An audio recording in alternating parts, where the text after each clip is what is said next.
The night has come, it's cold and losing my control. Your light is gone, and lonely darkness fill my soul. I wish that you could save me from my isolation. It's way too complicated. Let's start this conversation. Let's start this conversation. We got no relation.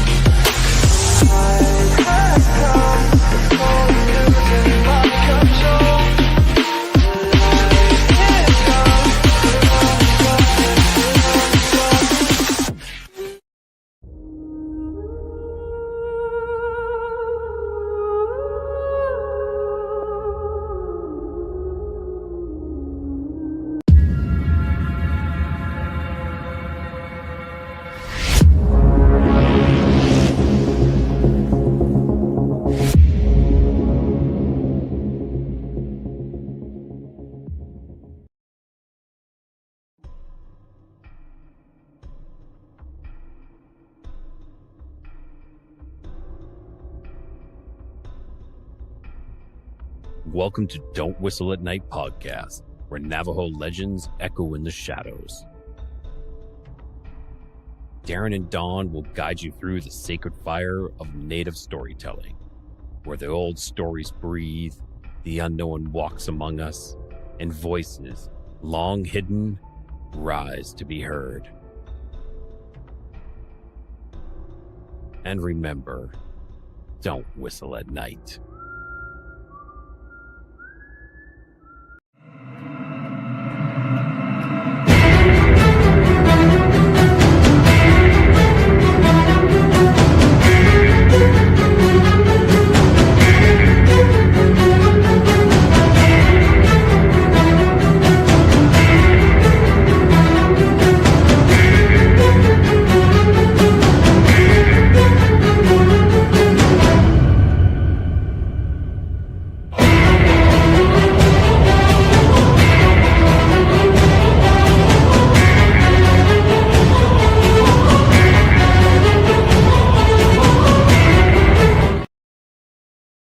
Hey, good evening, everybody, and welcome to my Tuesday night show, Into the Night with me, your host, Sean Kelly. I want to thank you, PRN Talk Radio, 105.3 Mississippi, 107.7 New Orleans, for allowing me to give you two shows a week, Sunday nights from 8:10 to 10:10 p.m., and on Tuesday nights, 8:10 to 9:10 p.m. Cindy Simpson, good to see you. Thank you for popping in tonight. I don't know, the weather's changed and it's a lot cooler now, thank goodness. That last week was pretty rough with the Canadian fires and stuff like that. And I don't know. I don't know how I survived, but I did. But tonight I got, I came up with a topic, but what's going to make this really, really interesting tonight, and I am so grateful he came on. But I got my brother, who's also a host on this show, and he is Navajo, and I just enjoy being around him because he has a lot of good things to say, and I just can't wait. He's hi Heidi, good to see you, and he's a host of his own podcast on UPRN. Oh, before I go on, don't forget, 9:15 tonight, C.L. Thomas's Gateway Podcast is on tonight, and her guest is Steve Intermill and Tony Rotunda, and they come from the American Museum of Witchcraft. Yes. So whenever my show's done, just go on over, show her some love, and tell her I said hello. Yes, ma'am, Dawn is on tonight. Yes, so without further ado, my dear brother, my dear friend, Mr. Don Yazzie of Don't Whistle at Night podcast. Hey, brother. Hey, how's it going, Sean? Yeah, How's it going, everyone? I'm doing. Hello. How you doing, Oh, it's brother? so good to see. I'm doing okay. Just like I said, them Canadian fires came down into Pittsburgh. You know what I mean? And our sky was orange. It really stunk, dude. It was terrible. You couldn't breathe. You know, they canceled Kennywood. Heidi says hello. Okay, cool. Hi, You can see Heidi. it. And and they closed the water parks down. They closed the amusement parks down. They even canceled. Hey, Donna. And it was just terrible. It was terrible. So tell me, my friend, what's going on with you, sir? Thankful that the storms put out the fire, so I wouldn't be looking at an orange sun, breathing in the smoke. We have a lot of storms here. There's a lot of flooding going around the Southwest.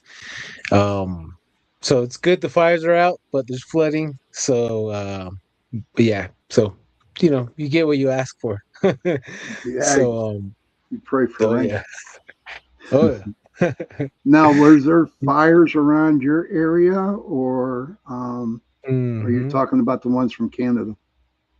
All around the Southwest, Utah was basically on fire all month last month in Wow. Arizona, New Mexico, California, and the fire got all the way around St. George, Utah as well. And there was a fire, right there was a brush fire too, so it got pretty close. It got pretty close, and the rains came in on clutch, put everything out. So I'm really thankful. It's 101 to 97 plus the humidity, but Oh my I'll take gosh. that. I'll take that over 110 dry heat any day. I don't know about that.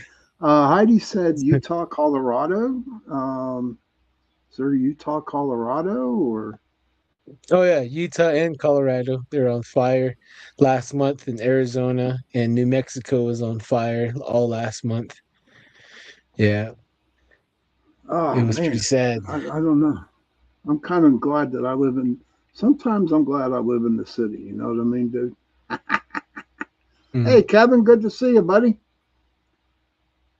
She says sorry. Hey, what's Hi, up, Z? Kevin. Man, so what you been up to besides your podcast? Have you gone out? Have you done any? What do they call vision quests? Is that what they're called? Um, Mm, you know what I'm talking about, where you go and meditate for mhm. what 3 days? Is it? Yeah, yeah. Some tribes they do that, and for us Navajo, we go to the sweat lodge, and we fast for That's it. however amount of days. Yep, and then we would drink a herb that would help us get that vision. Um, so it's pretty intense, intense sweat session and singing and urge, and you have to sing the song right. And there's a lot of things that they talk about in there can't leave the medicine or can't leave the sweat lodge. Right. Um, the coming of age for us men to us male, 13 years old, we'll have to get into the sweat lodge with all the uncles and grandpas. Mhm. That Yeah. that's well. I sweat like a pig. I can just come up to my attic, dude, and I have a sweat lodge up here. Seriously. But no, I find it seriously, man. You ask the girls up there. See, I don't need it tonight, but I got my tiny little fan. See it? I have my fan that I use. It don't real it Oh, works, but I gotta do it. I gotta do it. You got one too? yeah. Not too hot, thankfully. Yeah.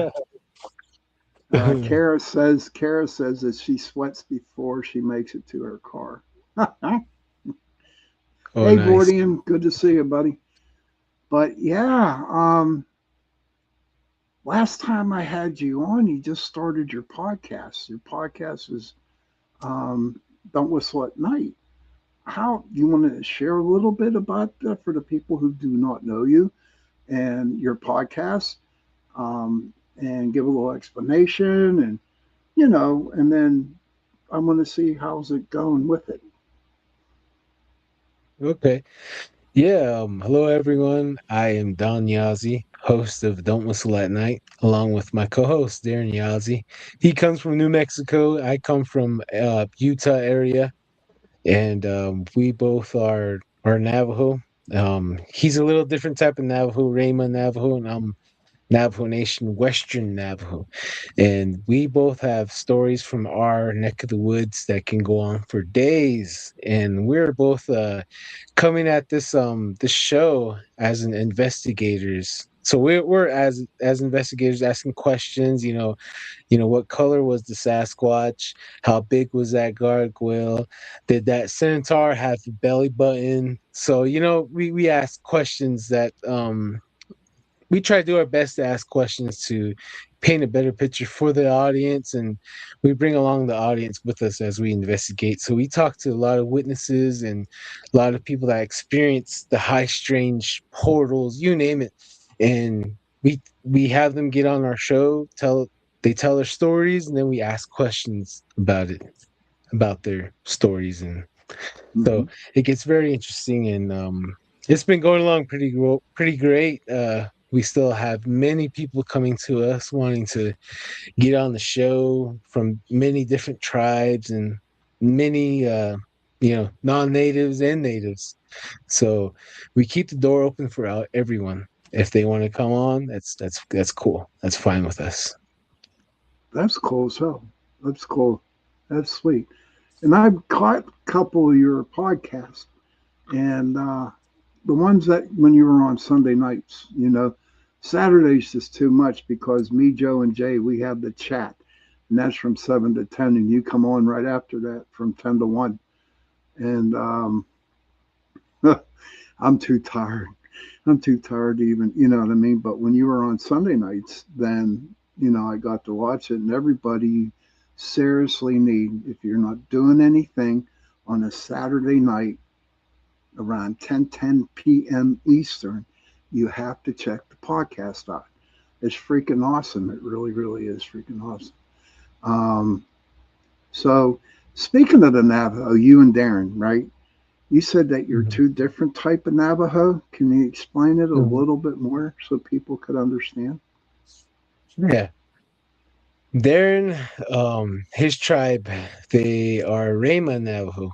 Back in the day when the United States and the other surrounding tribes all made an agreement that they wanted us gone, and they planned for a all-out genocide. And there's this one Zuni chief that went towards these group of Navajos because he liked these group of Navajos because they were they were peaceful. They were growing crops and they were just minding their own business. So he came to them. He told them, "Hey, wear this. Put the sun. Wear this. Say this word." And they're like, "What do you? Why are you doing this? What's the cause of all this?" And they said, "There's been a huge agreement that everyone's gonna come and kill you. All your people, round you all up and take you all out. They don't. All the tribes. They don't want Navajos here anymore and Apaches." So all the tribes they all started working for the United States government as scouts and as warriors. So that Zuni chief he helped those group of Navajos out, disguised them. Mm-hmm. And when the soldiers came, the enemy warriors came, they passed off as Zuni and they let them Okay. be. Yep. And then So, meanwhile, yeah, okay, go ahead. go My ahead. bad. No, Oh, no, no, you good. oh Go no. ahead. Hmm. Yeah, and then meanwhile they started the slaughter from Gallup, all New Mexico, and they came all the way out to my neck of the woods, which is in the Monument Valley area, in Kayenta area. Um, we seen them coming, and we had to resort to our ways to avoid capture, which is being at balance with the light and dark, with the elements to make a way for us to escape, such as Okay. portals and making astral projections of yourself to lead the enemy scouts and cavalry away from your family while they're making escape down the other canyon. slot canyons. So we had to use a lot of the force. And Okay. I'm a descendant of those people that resisted and never signed no treaty.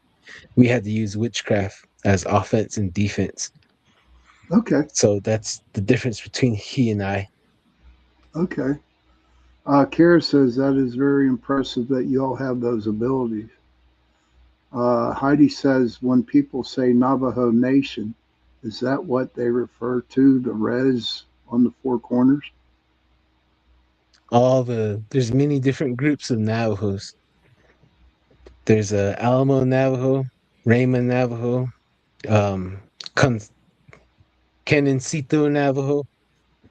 Uh, there's just one group of Apaches that changed their name from Navajos to, I believe it was, I can't remember what tribe, what Apache band it was, but they betrayed us and they started working for the United States government as scouts. So we were once huge and now we're all broken up. So now we call all of us like Navajo Nation all together, not just one another. So we try to include all of us all together. And Kara wants, I'm sorry, oh no, you good. You go ahead. we're all, Kara wants to know where all does the Navajo Nation cover? Um, right now, Utah, New Mexico, Arizona.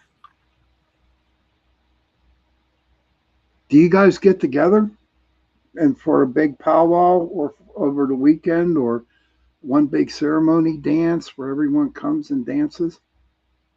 Yeah, yeah, all summer long. Right now, there's like a fire behind me, but what's missing is hogans and a lot of men and women and children dancing around the fire. So they would sing songs and healing for about 13 days. Okay. So they would do ceremonies and healing ceremonies, rejuvenation ceremonies. It's one of the important ceremonies that we still have that wasn't taken away from us. Um, and we do fairs too, right?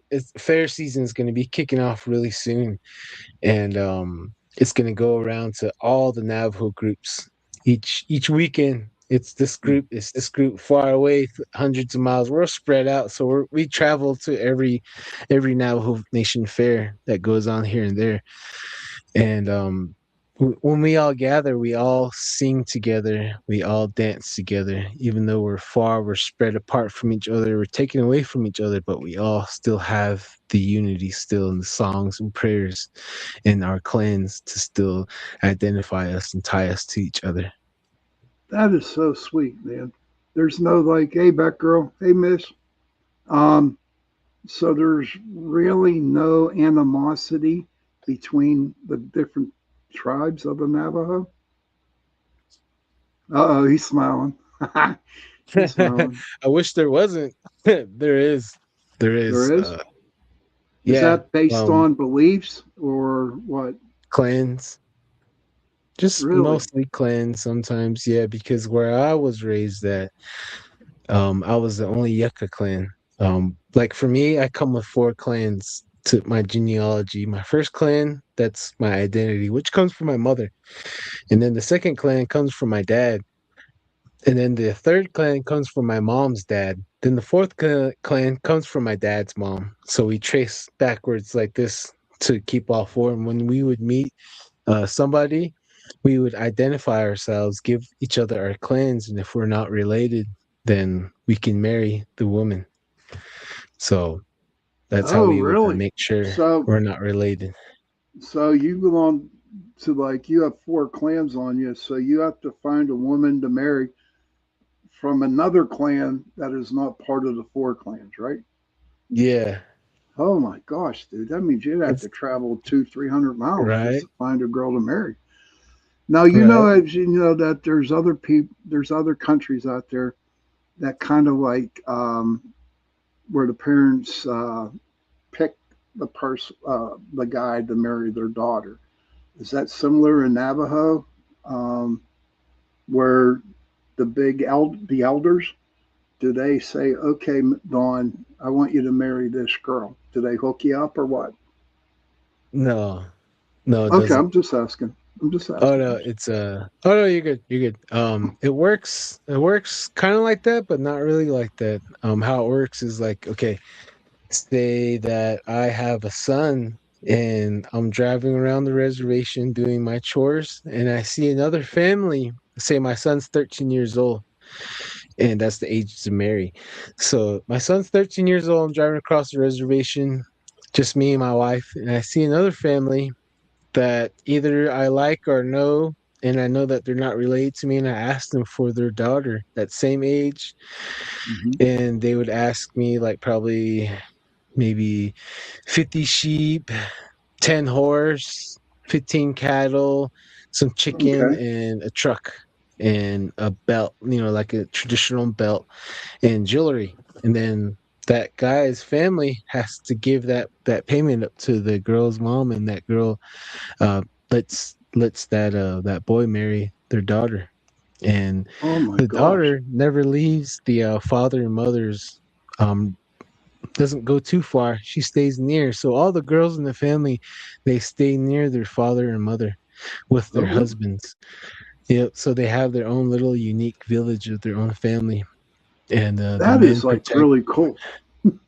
Oh yeah, and then us men, we have to marry our wives, and we have to go far away. So like in my case, I had to leave Monument Valley. I had to go to Navajo Mountain, where my Oh wife is my. from. How did you guys meet, may I ask? The She is old Navajo, right? fashioned, She's Navajo, right? yeah, the old fashioned way, Facebook. That's funny. Oh, Kara has a good question or a good statement here. She says, "Do the children have any say in it, in who they want to, who they marry?" uh, no, Wow, wow. yeah. I was gonna be married off at 18, but I ran away from home. I joined the Conservation Corps in Northern California, Oh and I wow. didn't come home till I was 26 years old. And they didn't come after you? No. No. Oh Mm. wow.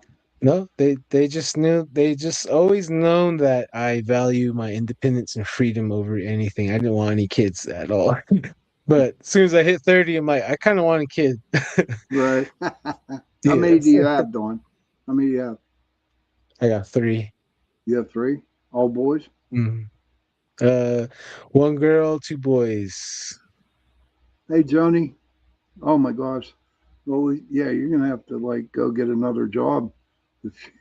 Oh You know, yeah, got to start maybe. door dashing. So, what is life like? I hear all kinds of bad things on reservations. And what's it like you living on a reservation yourself? Well, right now I currently reside in St. George, Utah, which is near Paiute Reservation. So I'm in Paiute country, and so the Paiute country, or the Paiute Reservation here, they have a lot of things available to them, like water and electricity. And us back home, we don't have that. Some Okay. family has electricity, some family has water, some family has solar, but none of the other. And I grew up with none of that. Um, so okay, if anything happens to us as a child, we would call 911. The cop wouldn't show up for a day or 3 days later. Oh Um, wow, wow, yeah, and when I grow up now, we call the cops there. The cop doesn't show up till the next day or never. wow. That's kind of And that's kind of like not right though, dude. Can if you had to, if it was seriously, could you call in like a state trooper? no, they No. can only back up. Yeah, they can only back up the Navajo Nation PD. They don't have any jurisdiction. The only ones that have jurisdiction on Navajo country is U.S. Marshals. Oh, okay. Yep. Even the FBI can't be rolling around by themselves. Oh, wow. Yeah, Okay. and if they're rolling around asking questions, the Navajo Nation can sue the FBI. Wow. I did not know that. That Yeah. it, that's crazy. Hey, listen, my friend, we are at the bottom of the hour. It's 8:35. I usually take a 2 minute break, so we're going to take a little break. So anybody needs a break, go and pee or have a cigarette. Do what you got to do. We'll be back in a couple minutes now. Okay. I'll be back. All right.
Hi, and welcome everyone to Ethereal Encounters Unveiled.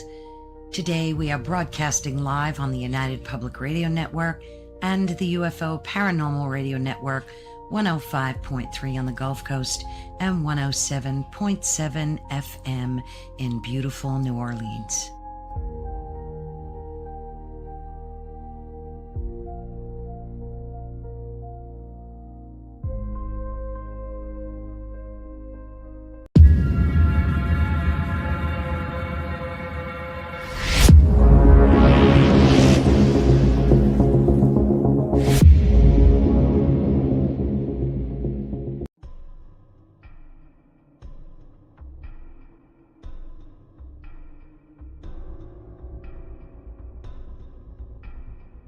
Welcome to Don't Whistle at Night podcast, where Navajo legends echo in the shadows. Darren and Dawn will guide you through the sacred fire of Native storytelling, where the old stories breathe, the unknown walks among us, and voices, long hidden, rise to be heard. And remember, don't whistle at night.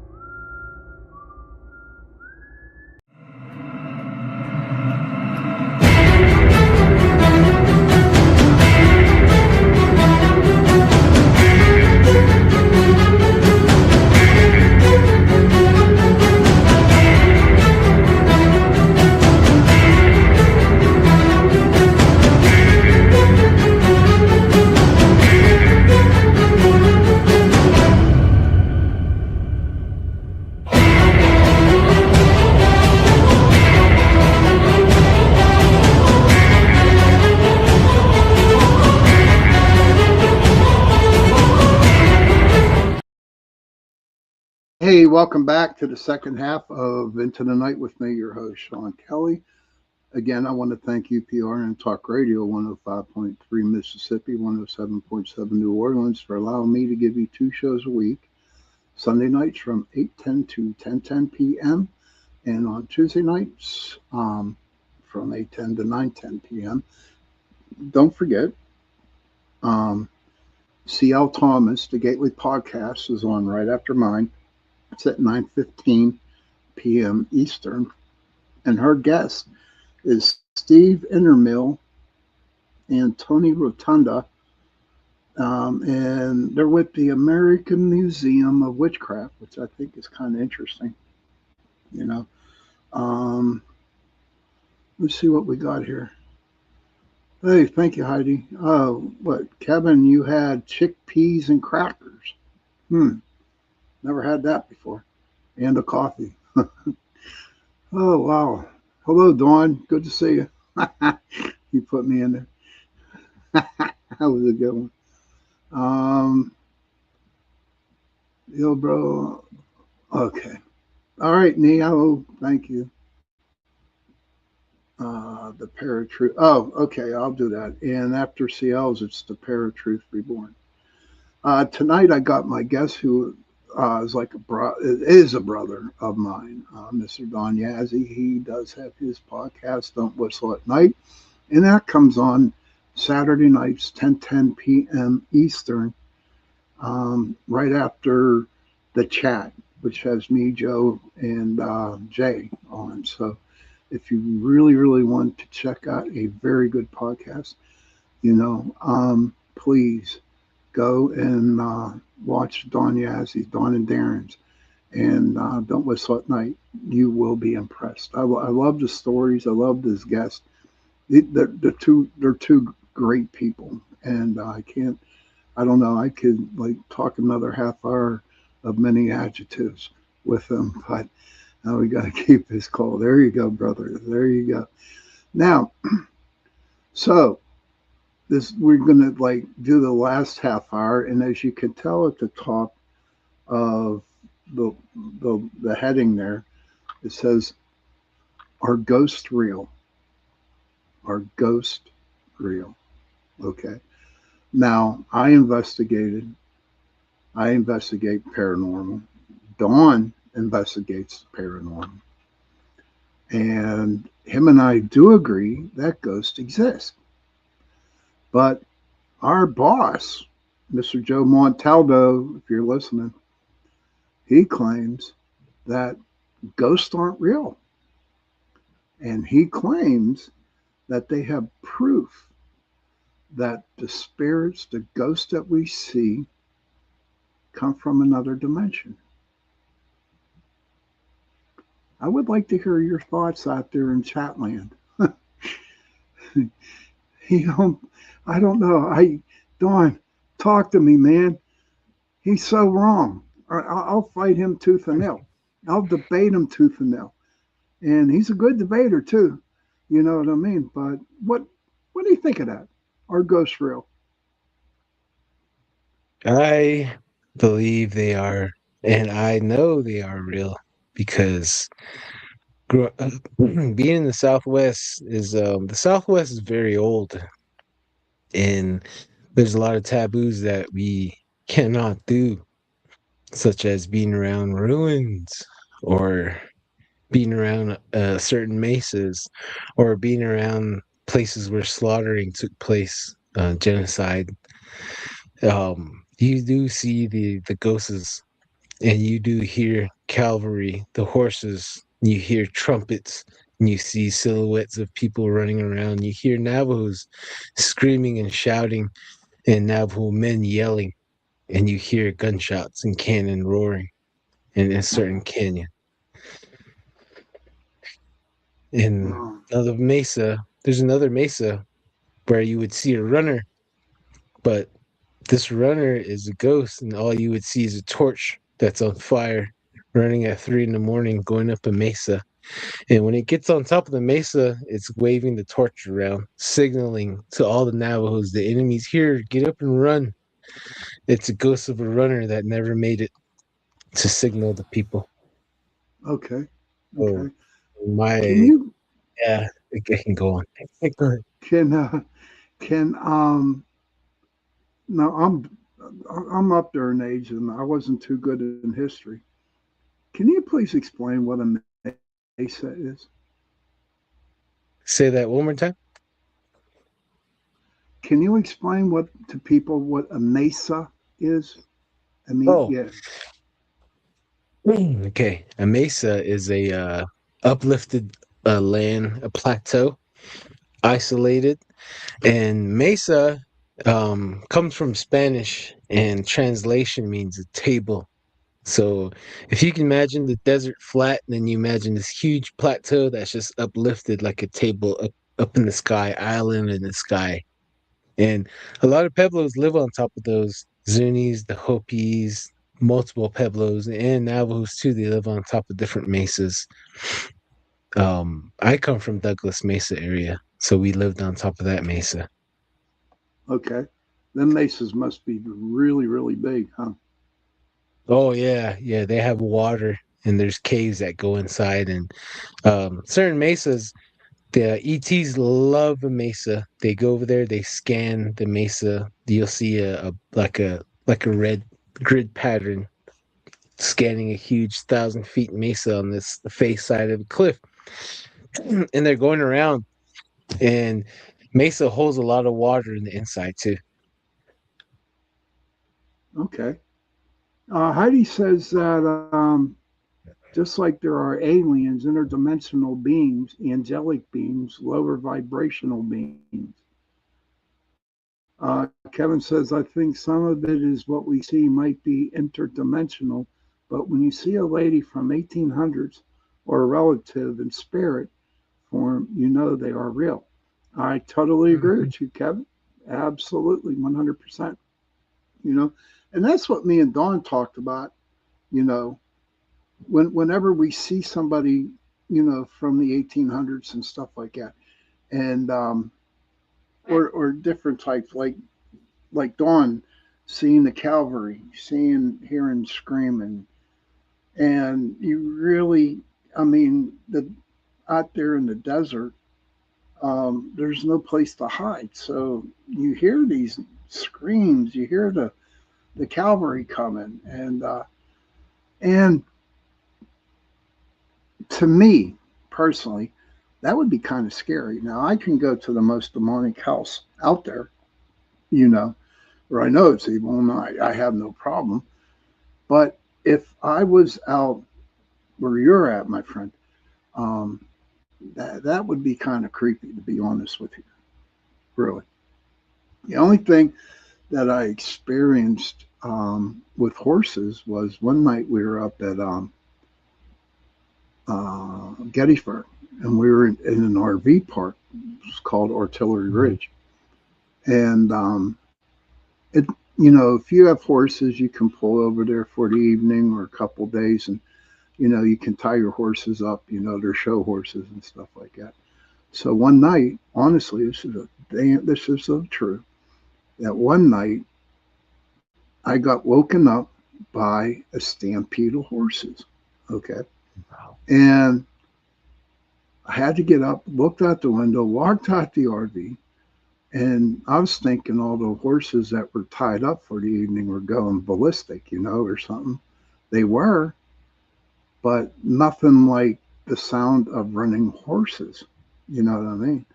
And I have no doubt in my mind to this day, okay, I'll take it to my grave. It would be, um, the Union Cavalry up there. You know what I mean? No lie. And then during that same time, I was sleeping and we heard pellets. I thought it was rain. Okay. I thought it was rain. And the more I listened to it, it wasn't hitting the roof. Okay. It was hitting the side of the RV. Okay. And I have no doubt in my mind that there was like a gunfight there, a battle at this Artillery Ridge place. And I'm like, but no, I understand what you're talking about, but that would like kind of like really seriously creep me out there.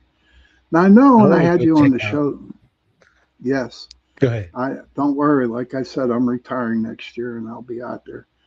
But I like what Kevin has to say. I like what Heidi has to say. So you're talking about, you were mentioning aliens, right? ETs, is that what you're talking about? Do you see the Mhm. spacecraft? Do you see the aliens themselves, or Is there like, do they give you like kind of a warning that they're coming around that you should stay away, or do they like people watching them? They like people not noticing them, but once you notice them and start to tell people about them, they'll disappear. And I have a green laser. You shine the laser at them, they'll disappear. But growing up as a child in Miami Valley, we would see craft in the sky. And kid, I would always ask my grandpa, his brothers, thousands of questions. Questions that normal kid wouldn't ask. Like, what happened to this? Why is it like this? Hey, what happened to, like serious questions for a kid. And I would bug him, what's that? How come, what's this? What do we say about that? And they would just say, hey, that's sacred. Don't point at them. Don't look at them. Leave them alone. Let them be. They're doing their own thing. You don't want to get taken. And finally, they told me, like, after they got tired of me bugging, and they said that uh that's the holy people. In our Oh, language, we really? say Diendine, this Okay. Diendine, and they're only checking on us. They're seeing if there's Navos here, we're still alive, and if there's no Navos, they're gonna destroy the whole world with fire. So they're checking on you. They said they're seeing if you're okay. Then they're watching over us. That's what they would say to us. So they said, don't worry. So, so why would they watch over the I know it was your grandpa, but this? Why would they watch over the Navajo and not other tribes? I'm pretty sure they watch over every tribe. Every tribe says the same thing, being around other tribes. So every tribe says that they either come from the Pleiades as well, and they call them the star people, the star beings. Okay. So every tribe has a different connection to them. In When you think about the different type of ETs, some certain tribe may have closer connection with the insectoids. And for us Navajo, we call the angelic looking beings Diendine, the holy people. Okay. Okay. Well, that's good to know that. You know what I mean? And to me, I would feel safe if that, I mean, growing up all my life, if I'm living out there telling me that the ETs, the aliens out there are out there protecting us.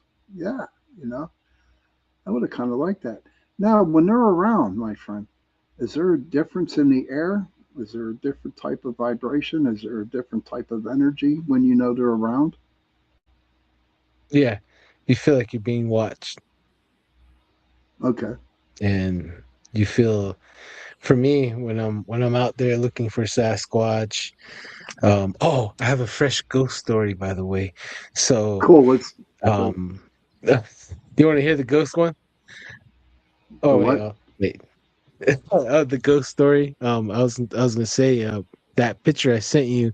Um, I had to close up shop around 4 in the morning because the ghost came upon us. My brothers and I, my little brothers, we seen an apparition of a man walking up with a flashlight, and it was fog all around him. All we saw was the flashlight and fog coming up the road. And I looked with my eyes. I seen flashlight in the midst of fog coming up. I thought someone was running up the dirt road, and I told my brothers get in. I turned on the headlights to see this person that disappeared. But that's where I got the UFO pictures. That was during then that I Okay. sent you. So that Okay. happened then.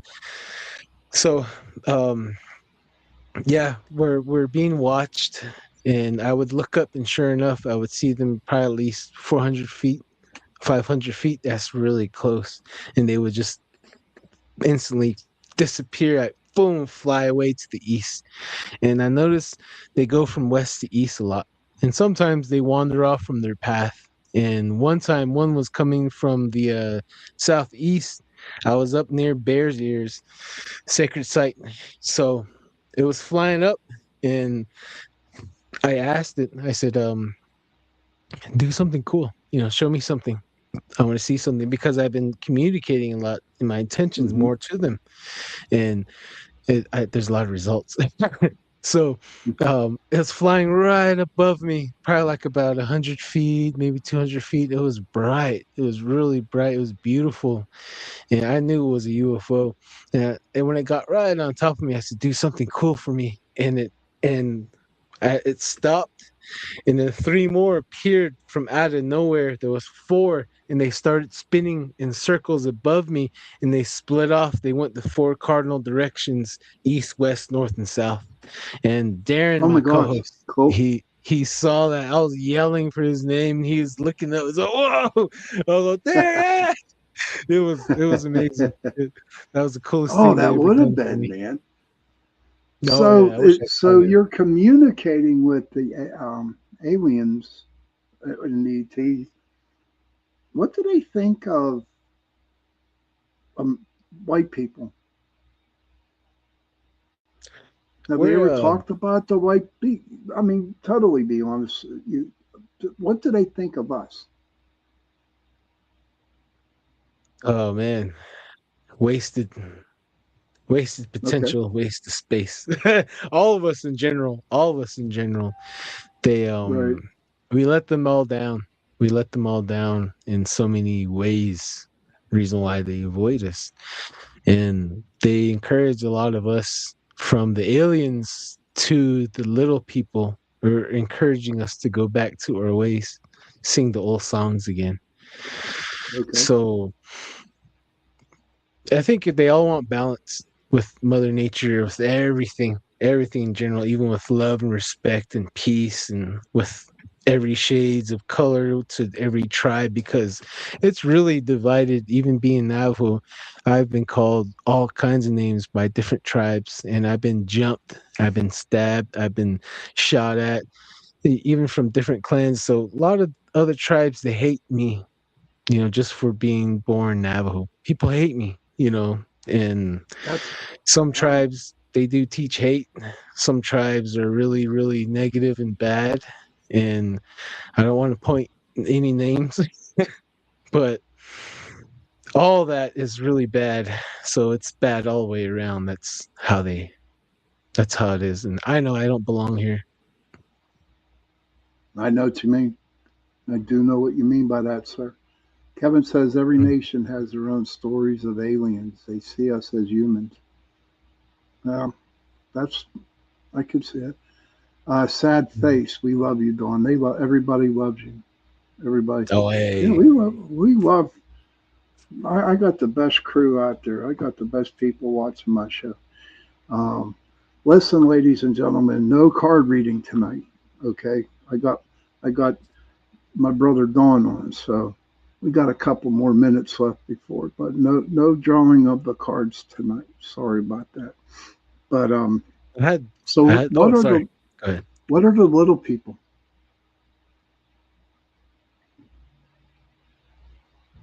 Now I know what the little people are. You know, the leprechauns, the fairies, and all them. What is the little people over where you live? We got the leprechaun too, with his Oh, you do? coins. He likes to throw coins at people on the res. Uh, we have trolls. They like to follow kids and little girls especially. And then we got the one with the red hats, sharp teeth. They like to follow kids when they're herding sheep out there, doing tending livestock out there in Oh, the really? wilderness, in the Oh, deserts. what the Yeah, hell they'll are they follow called? them. Oh, wow. The Okay. Wendays. Yeah. And What the then hell are they? gnomes. Gnomes. That's it. Gnomes. Yeah. Gnomes. Gnomes. Okay. Yep. Yep. They're here. It's crazy. I believe you, And brother. yep. And then there's Oh, another ones where they're dark, like about a foot tall, 2 feet tall. They're dark, and they're really bushy hair, and they're really ashy, and they're running around. Um and then there's another ones that are like 3 inches to 6 inches tall to a foot tall, and some they're separate. They're separated from each other. One has all bows and arrows, and some have all spears, and some have a combination of shields and spears, and they have squirrels, you name it. The tiny little creatures that we got running around the res. They use them for clothing, and they look just like wild natives. Okay. Long Okay. hair, just like us, with jewelry and with their weapons drawn at us.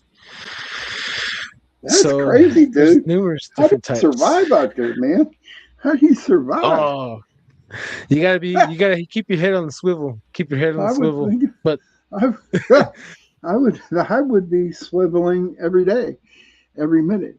But real quick, because we are getting close to the end of the time, because Seattle show is going to be coming up pretty soon. Um, so you Bigfoot hunt, correct? What's the Bigfoot hmm population out where you live? uh, well, one part of the reservation there's about 9. Then different canyon there'll be 4, and different community there'll be 4. Different parts there'll be 5. So shoot, maybe all together, and probably in a good day, maybe over 100, if not more. Okay. And Have along the you ever San Juan seen River, one? there's probably, yeah, yep. I seen the red Okay. one, white one. I seen the arm of a black one. Do you talk to them? Do you leave them gifts? No, no, No. because you're gonna get him mad, and he's gonna follow you home and raise hell with you. Okay, I understand that. Now I know a lot of people here on the East Coast have gifting chairs or at banter. Yeah, they give them some gifts, and not just banter, but other, they just gift them like cookies or whatever, and in return Yeah, they give. some yeah apples. Heidi said they have skinwalkers out there too, huh? Yeah, yeah. Sometimes when you're looking for a Sasquatch, you end up running into a skinwalker the whole time. And if you're hunting a skinwalker, you'll cross paths with a Bigfoot or a dog man. Dog. So you do. You read my mind. I was going to come up with that and say, dog. That's cool. Offerings. Yeah. Thanks, Oh yeah. Kevin. There's another little person type with a mohawk, and they have Oh an elf wow, ear. Yeah, I think that's the one I saw at the elf ear. That one's dude. about a foot and a half. I'm coming out in a couple of years, man. I want to see all these things. I do. I want to see them. What's it? Oh, I know yeah, you plenty didn't say places. the whole word. That's a cuss word on my show and with people here. Um, we can't say it. It's a curse word. It's a cursed word. But I know what the What's that? ones that you were talking about. Yeah. But Oh, yeah, it's a curse TikTok word. community. Yeah. TikTok community. Just say SW, just for short. And for Oh, us, we welcome the smoke. you're welcome to There. smoke. I'm, oh yeah, I'm targeted right now, so Okay. I have I have to watch for a certain few people. So we kind of know who they are. So Okay. they don't like what we're doing, giving out free information about them. They don't like that. So I understand that. send But some good listen, my vibes. friend, it is time to go. I cannot thank you enough for coming on the show tonight. Um, so, how could people get a hold of you, or and you want to advertise your show again? Then Oh yeah, we go live every Saturday night at 8 p.m. Mountain Standard Time, 10 p.m. Eastern Standard Time, and we go on over 2 hours, at least for sure 2 hours, and we talk about the paranormal, specifically in the Southwest region, the Four Corners, with the Navajo Nation and other tribal affiliates that we have as well, and any other storytellers that would like to come on and share their experiences with any cryptids and any high strange areas and ghosts, you name it. We'll talk about all that, and uh, yeah. So just join us and reach out. Um, yeah, that's about. Bring your popcorn too. Bring your yeah, popcorn. fun. Bring the popcorn. I like it. Oh yeah. Okay, everybody. Thank you again for tuning in tonight, this Tuesday. So, children, if you can, please go to your parents, give them a hug, and tell them that you love them. And parents, please go to your children, give them a hug, and tell them that you love them. And if you have no parents and if you have no children, find somebody, give them a hug, and tell them that you love them. Because those three words, I love you, go a long way. And please remember, let's protect the children out there. Let's protect the children. And on that note, good night, everybody. And I will see you Sunday night. Have a safe week.